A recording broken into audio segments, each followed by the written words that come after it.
Ngejar mama dua anak. Halo Besti, kembali lagi bersama Ibu Rai.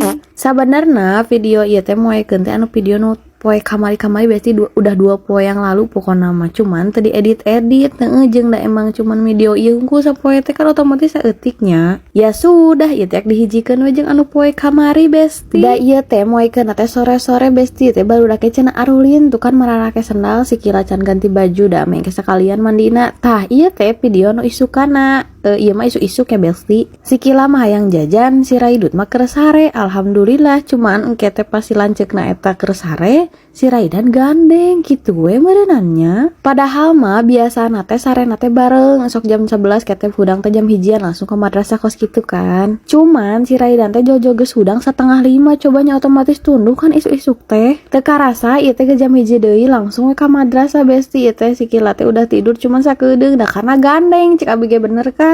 Tadi teh si Raidan teh gerak kalabu jadi ceurik Besti tapi da sakedeung da atuh jalanna balanga gerak ka ningali ka tukang aya leumpang ka hareup kumaha cenah. Lanjut ieu teh sikila teh udah ikros sama aku ya Besti. Terus ieu teh baca Asmaul Husna da telila sih langsung we nagih hayang main heula cenah ku abi teh sakedeung we sakitu aja Besti video ieu mah bye bye.